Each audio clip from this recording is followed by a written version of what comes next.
no momento, a gente olha para o time do Flamengo e, pô, tem vários caras para definir jogos, para ser o cara decisivo dos jogos, mas tem sido, em várias dessas partidas, o Pedro, né? O cara a balançar a rede. Eu quero botar uma frase verdadeira ou falso aqui, porque são 12 gols do Pedro desde a chegada do Dorival e essa expectativa que só aumenta dele ser convocado à seleção brasileira por conta dessa fase que ele vive. Eu quero botar uma frase verdadeira ou falsa. Eu vou começar com a tua análise, viu, Alexandre Pretzel? A frase é a seguinte: Dorival é quem extraiu o melhor futebol da carreira de Pedro. Essa afirmação ela é verdadeira ou ela é falsa? E tentar aqui trazer um outro grande momento dele também, né? Que foi, acho que no Fluminense, que também, né, de ser convocado à seleção brasileira. Era o técnico da época dele no Flu. Então, ele teve Fernando Diniz, né? Um momento muito bom dele também na equipe do Fluminense. Ele passou pelo Abel também, né? O Abel chegou a falar do Pedro, e lembro disso claramente, dele falando, cara, nos treinos, né? Assim, é um dos melhores finalizadores que eu já vi. Ele fez comparações até com o Fred e tal, e falou dele de forma muito impressionada, assim, do Pedro lá atrás, né? Teve um observador, scouter de um grande clube europeu que mora no Brasil, que me disse que ele tem nível para jogar em qualquer grande time da Europa. E que não entendem por que ele bateu aqui e não jogou e voltou. Mas ele fala, cara, ele tem tudo. Ele tem faro de gol, ele tem inteligência tática, ele protege bem de costas, ele tem boa impulsão, ele não entende, e ele já indicou para o clube que ele trabalha, e não foram atrás. Ele falou que não entende como os clubes europeus não voltam atrás do Pedro. E quem é que foi o técnico dele na Fiorentina, vocês lembram? Para bater e voltar tão rápido assim? Porque pode ter muito a ver com o treinador também, né? O cara chegar lá, o treinador antipatiza também, dá 1, 2 oportunidades e tira. Isso aí pode acontecer também. Pode acontecer, mas essa frase... Quando ele foi convocado, só para... que foi quando ele sai, ele se machuca no jogo contra o Cruzeiro, né? O Marcelo Oliveira também era o técnico do Fluminense naquele período. Marcelo Oliveira, que tinha feito grande trabalho no Coritiba, no Cruzeiro, enfim. Campeão, né? E o Marcelo passou rápido no Flu, né? Teve uma passagem muito rápida também. Cara, essa é uma frase muito ampla, né? Dorival é quem extraiu o melhor futebol da carreira de Pedro. Eu acho que é falso. O Dorival, para mim, ele fez algo que qualquer um poderia ter feito. Quando o Rogério, que eu acho que é um bom treinador, chega e diz assim, ó, não dá para Gabigol e Pedro jogar juntos, não dá. É como o Vitor Pereira falou recentemente e já voltou atrás, né? Roger Guedes e Yuri Alberto não podem jogar juntos. Pô, como assim? Você é o treinador, você é pago para isso, você trabalha com isso, você tem comissões técnicas enormes, né? Com os scouters que o Marcelo Beckler acabou de dizer. O treinador trabalha muito hoje com análise de desempenho, pelo que o cara trabalha também no jogo e até no dia a dia. E aí é o seguinte, ó, ele fez o simples, cara. Ele conversou com o Pedro e disse assim, ó, você vai voltar para a seleção, você vai ter que jogar, você vai jogar.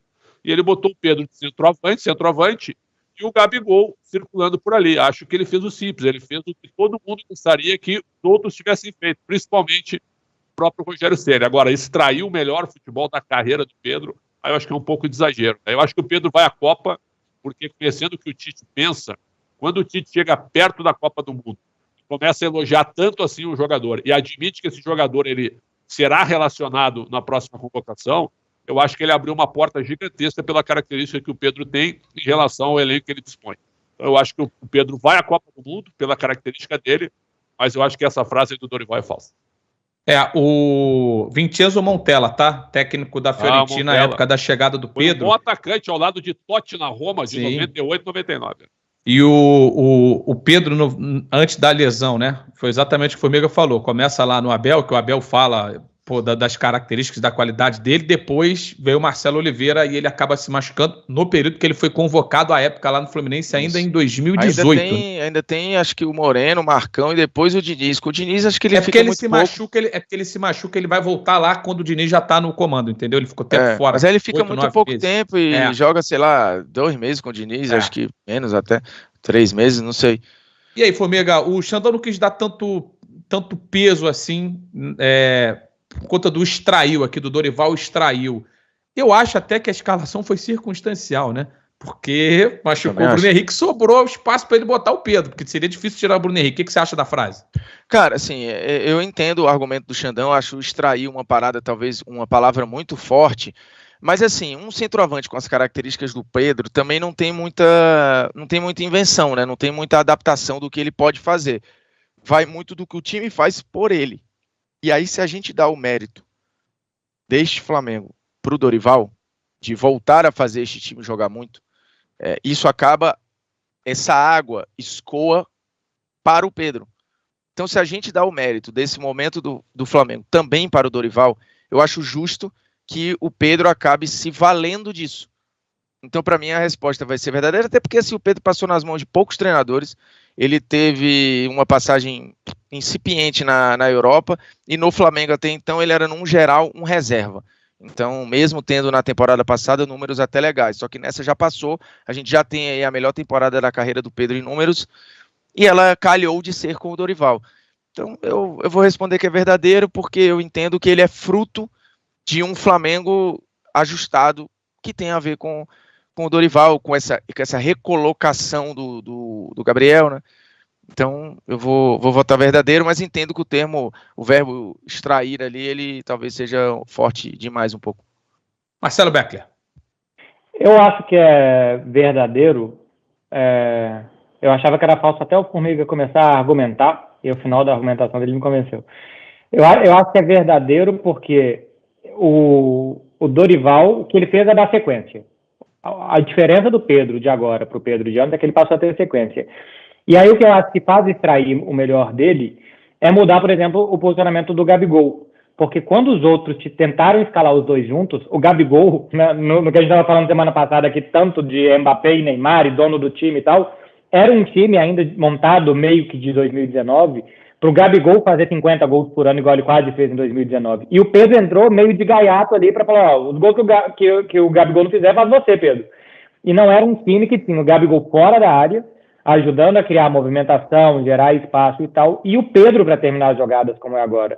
Então, isso é extrair o melhor dele, é dar a sequência, coisa que ele quase não teve, ou seja, por lesão, ou porque o Vitiano Montella não gostava dele, não sei se é isso, tô brincando aqui, porque ele deu certo na Fiorentina, para falar sério, ou porque chegou no Flamengo e tinha um time muito ajeitado quando ele chegou, que jogava para o Gabigol. O Dorival, no primeiro jogo, não sei se é o primeiro jogo do Dorival, mas no jogo do Mineirão, eu tava lá, o 2-1 do Atlético em cima do Flamengo, o Pedro entra no segundo tempo, começa o jogo com a Arrascaeta de um lado, Everton do outro e o Gabigol de centroavante. Ainda era o time do Gabigol. Esse gol contra o Santos é demais, cara. Como ele se esconde atrás do zagueiro até a hora de aparecer para finalizar. O Lewandowski fez um gol igualzinho agora no final de semana. Isso é um suco de centroavante. Ele fica escondido atrás do zagueiro até o cara que vai cruzar levantar a cabeça. Aí ele desesconde e o zagueiro perde a marca e ele faz. Isso é aula de centroavante. Depois vocês olhem o gol do Lewandowski contra a Real Sociedade, o primeiro, é um gol idêntico a esse do Pedro. E eu acho que a mudança de posicionamento do Gabriel, colocar o Arrascaeta atrás dele, puxar o Everton um pouco mais para o lado, é tudo que faz potencializar o Pedro. É muita gente boa criando para o Pedro marcar. Tem o fato da sequência, mas se você simplesmente tivesse colocado o Pedro em um time que olhava mais para o Gabriel do que para ele, acho que ele não ia estar fazendo tantos gols e jogando tão bem como agora. Como esse time olha mais para o Pedro do que para o Gabriel até, eu acho sim que é verdadeiro. Só para lembrar, né, que o Marcelo falou do scout que o Pedro jogaria na Europa hoje, o Palmeiras fez uma proposta gigantesca. É verdade. Pelo Pedro, né? E o Flamengo não quis vender. Ó, a galera tá participando com a gente. Pode rapidinho continuar. Diga. Só pedir para a produção, não tira o Ilustra, para vocês verem de novo o gol contra o Santos e o que eu falei. Do movimento que ele faz, eu não sei quem é que cruza para ele. Eu acho que é o Marinho, talvez, que o Flamengo jogou meio diferente naquele dia também. Mas ele fica, acho. É o Mateuzinho. Cara, ele fica atrás do zagueiro, escondido, até a hora do passe. Aí ele aparece. Aí o zagueiro não sabe pra onde é que o Pedro foi, porque o Pedro estava esperando um segundo pau até lá. E aí ele aparece pra finalizar. É engraçado, assim, eu não sei se... Aqui o gol, ó. Dá um breakzinho, dá o gato e volta. Na hora do passe, cara, porque se ele movimenta antes, o zagueiro saca que ele vai fazer antes e marca ele. Tem que ser naquele momento o movimento. É um movimento muito bom de um 9 muito bom. O poder de finalização dele é impressionante, assim, fora ele perna esquerda, perna direita, cabeçada, o que me impressiona é o aproveitamento dele na bola longa para segurar quase 90% das bolas, cara, assim, pedrada de qualquer jeito, é peito, é segura, é raspada, sempre tem continuidade, né? Então ele é aquele cara que de fato segura a defesa para trás e ainda dá tempo da chegada de um meia, dos pontas, do segundo atacante, enfim, é bizarra a quantidade de recursos, mas engraçado que há um tempo atrás A gente tem alguns desses analistas, scouters de times europeus que moram aqui no Brasil e tal. Não sei se é o mesmo, que pode ter mudado de opinião, mas eu conversei com há um tempo atrás, falando de seleção, não sei o quê, e aí ele falava, cara, esquece isso, não tem intensidade, não tem não sei o quê. Eu falei, bicho, eu discordo, eu acho que tem, inclusive eu achei ele mais talentoso, por exemplo, que o Matheus Cunha. Aí ele, não, aí eu já discordo, não sei o quê. Eu acho que o Pedro tem mais recursos que diferente. Mas eu acho que ele tem mais recursos que o Matheus Cunha que alguns. Revelação importante do programa, hein? O Formiga discordou de um analista de desempenho, hein? Mas eu discordo de alguns nesse aspecto. Porque muitas vezes é muito maior que isso, viu? Não só em cima das estatísticas, né? Então, olha... Não entendi, não. Parabéns. Mas enfim, quer concluir, Formiga? Deixa eu explicar. Tu gosta muito dos scouts, é isso que eu quero te dizer. Gosto mesmo. Dessa vez tu ganhou o debate do scout, que eu também concordo contigo. Não ganhei, não. Ele continua, não sei nem se ele ainda tem a mesma opinião dele. Depois perguntar pro Becker quem é, pode ser que nem seja o mesmo. Porque tem alguns aqui de alguns clubes.